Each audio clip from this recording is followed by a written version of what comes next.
Hello, friends. All of us have an aim in life. If you're a college student, you have assignments you need to complete. If your exams are approaching, you will promise yourself that you'll do your best to prepare for the exams, so that you can top the exam. If you are looking for a job, you want to prepare for the job. Why don't you do it? We're waiting for you to do it. It takes no time for us to decide what we want to achieve, but then we don't really do what we ought to. There's an inherent feeling that tells you that you can do it tomorrow, and that it's okay if you relax for a while on Instagram, scroll through the web, or watch comedy videos on YouTube. While we put off things for tomorrow, we end up wasting time today, and tomorrow never arrives. There's an English word for it. Why do humans procrastinate? In today's video, let's try to understand it from a scientific perspective, the psychology behind procrastination, and find the real solution to it. Today, we'll talk about laziness. I've always been lazy. My parents are trying to change me, but they're also lazy. Such people have a strong desire to rest. Nothing will happen in the end. You will fail in your comfort zone. Tomorrow I'll be doing what I was supposed to do 2 days ago. What goes on in the heads of procrastinators? Why we are the way fail in your comfort zone. In the heads of procrastinators and why we are the way we are. Rich people don't sleep they 8 leave hours a everything day. up to God. They simply eat and sleep. Friends, in this video, I won't be giving you a motivational lecture, because I believe that motivation is a short-lived phenomenon. If you feel motivated after watching a video, and start working powered with that motivation, you will work well for the next few hours. At most, you will be motivated for the next 2 to 3 days, but then the motivation would come crashing down, and you stop working. Here, we'd use science to go to the root cause of procrastination. Dr. Piers Steele is one of the leading researchers in the world on the science of motivation and procrastination. He has been studying this science for over 10 years. He believes that procrastination isn't a problem which is seen exclusively in this era. It has existed for ages. Thousands of years ago, in 1400 BC, Egyptian hieroglyphs have been found that talk about it. A University of Toronto Egyptologist translated this: "Friend, stop putting off work, and allow us to go home in good time." About 600 years after this, in 800 BC, an ancient Greek poet had said something similar. In India, centuries ago, Sant Kabir had famously said, "You'd recall this: work today instead of putting it off for tomorrow. Work now, instead of putting it off for later." If a catastrophe strikes now, when will you prepare for it? He clearly tells you not to put off work for tomorrow, not even for later in the day. Or else, if everything will end in a moment, you won't be able to finish what you had set out to do. This has been reiterated by many poets and motivational speakers in history, but we have gotten worse. According to Dr. Steele, in the last 40 years, there has been a 300% to 400% growth in chronic procrastination. Today,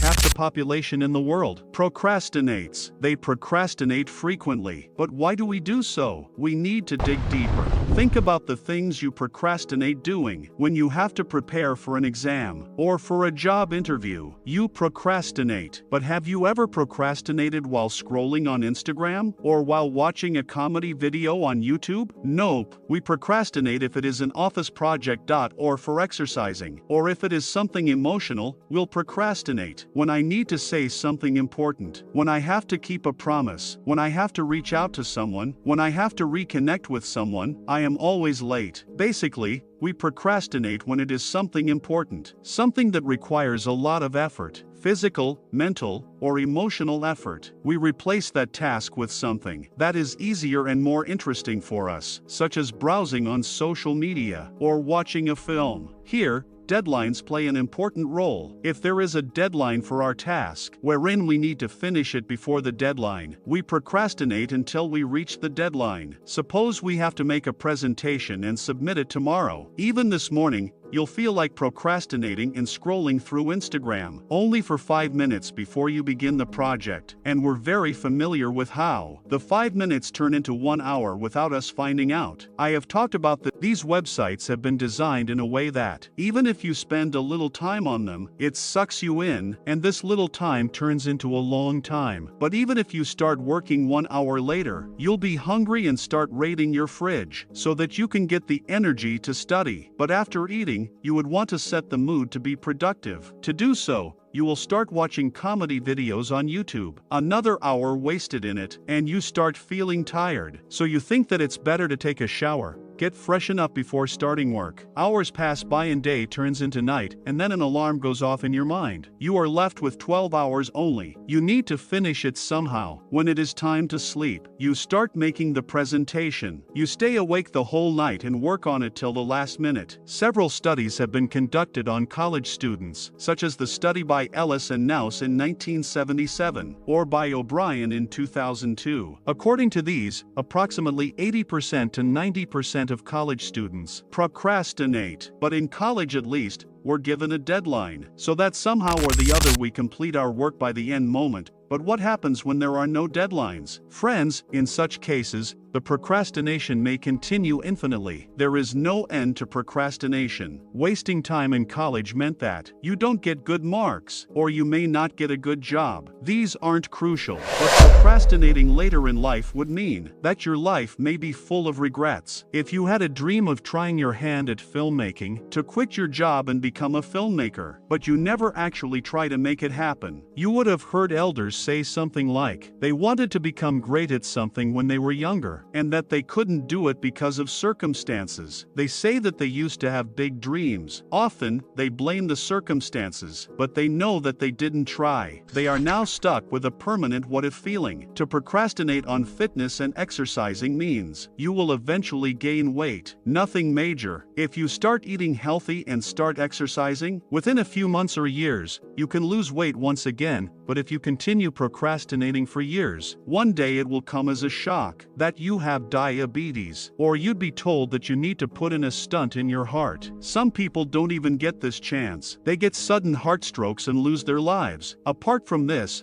the consequences of procrastinating on emotional stuff are severe. You might dream of taking your grandparents on an aeroplane one day, but that day may not come. If you keep procrastinating about this, one day you will find out that they passed away. As a result, you'll be left with heavy regret, disappointment over these. It is not only about lifetime regret, it brings in stress, anxiety, and depression as well. The thing you want to do and the thing you are doing, if there's a huge gap between the two, there will be a mental conflict within you. This can be termed cognitive dissonance. In a study conducted in a German university on more than 1,000 people, it was found that due to procrastination, there are high levels of stress, depression, anxiety, fatigue. It impacts everything. Another feeling that accompanies procrastination is guilt. If we aren't happy with procrastination, why do we do it? The actual reason behind procrastination can be any of these. Sometimes it is low expectations, or the needs not matching, or even the fear of failure. Friends, the thing is that once you understand these causes, and you use it to identify the reason you procrastinate, the reason why you put off working on things you shouldn't, then you can curate a solution for yourself. First of all, empty your thoughts, and take a pen and paper, and ask yourself, why are you procrastinating? Only when you write down the cause, you will be able to find the solution to it. Identifying the problem is half the solution. If you are procrastinating at work, thinking that your task is insignificant, and your lack of motivation, then recall loss aversion. Remind yourself that not doing the task may lead to you being fired, and then think about the consequences of being jobless. If you lack motivation because, even after studying hard, you know that you cannot get to the top ranks, then go do something where you are confident that you can perform well in that field of study, or something that you like a lot, and where you can get good results. If you are preparing for a major exam, and the reward seems very far-fetched, or if you'll get the reward only after 2 years, then you need to divide the process into smaller steps. After each step,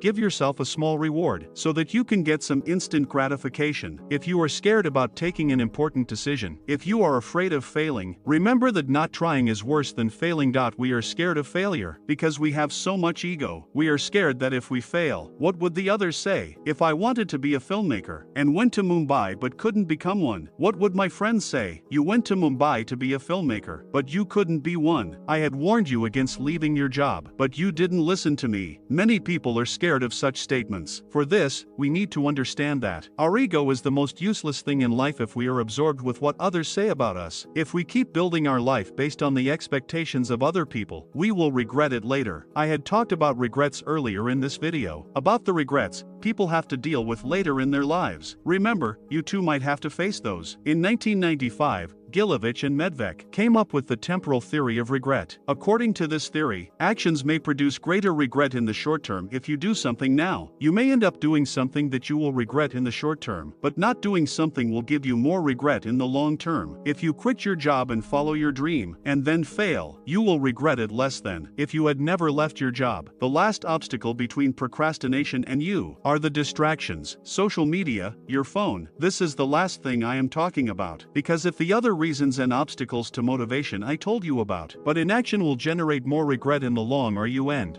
Is clear to you. You will hardly, if ever, be distracted by the distractions. But if you are still distracted by things like social media, you should watch this video. In this, I have talked about how you can deal with social media addiction scientifically. Thank you very much. Folded hands, light skin tone, smiling face with smiling eyes.